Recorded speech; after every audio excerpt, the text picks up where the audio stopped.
দ্বিগুণ টাকা আমাদের বাংলাদেশ থেকে এই নেতারা পাচার করছে, কথা বলেন ঠিক কিনা? আপনারা জানেন তাদের নিয়োগকৃত যে অফিসার রয়েছে, সে অফিসারের একজন ড্রাইভার 400-500 কোটি টাকার মালিক হয়ে যায়, কথা বলেন ঠিক কিনা? এই সব জুলুমের মানুষ প্রতিরোধ গড়ে তুলেছে। বাংলাদেশটা একটি দেশের দাবিদার রাষ্ট্র ছিল, আজকের থেকে এই দেশটা মুক্ত বাংলাদেশ, কথা বলেন ঠিক কিনা?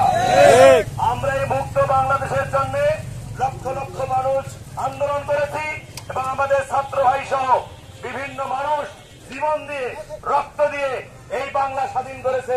এই বাংলায় আর কোন কুচুক্ষুরি মহল যেন আমাদের দেশটাকে ধ্বংস করতে না পারে, কোন জাতিকে ভয় ভীতি দেখাইতে না পারে, কোন সংখ্যালঘুদেরকে ভয় ভীতি দেখাইতে না পারে, এই জন্য আমরা আজকে এখানে দাঁড়িয়েছি, কথা বলে ঠিক কিনা? আপনারা জানেন বীর শেখ চরমনাই সারা বাংলাদেশে গত পরশুদিন আদেশ করেছে আমাদেরকে বাংলাদেশের সকল মন্দির পাহারা দেওয়ার জন্য। আমাদের সকল নেতাকর্মীরা পাহারা দিচ্ছে। আপনারা জানেন বীর শেখ চরমনাই সারা বাংলাদেশে বর্তমান পুলিশ বাহিনী অবসরে আছে, তারা এখনো দায়িত্ব নেয় নাই, যার কারণে রাস্তাঘাটে বিশৃঙ্খলা চলছে।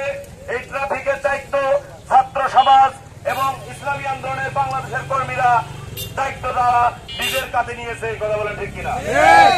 আমরা গঙ্গাছড়াবাসীকে এতটুকু মেসেজ দিতে চাই যে অনেকে আমার কানে কথা আছে, তারা হিন্দুদেরকে হুমকি ধামকি দিচ্ছে। আসলে আমরা কোন হিন্দু সম্প্রদায়ের বিরুদ্ধে না।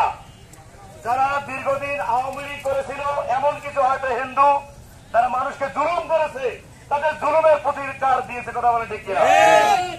আপনারা জানেন যে ভারতের চ্যানেলে এই যে হারা ধান হারা, এর লাশ যে 7 ঘন্টা কেউ ছই নাই, এই লাশের খবর তারা প্রচার করতেছে যে বাংলাদেশে হিন্দুদেরকে লটকিয়ে রাখা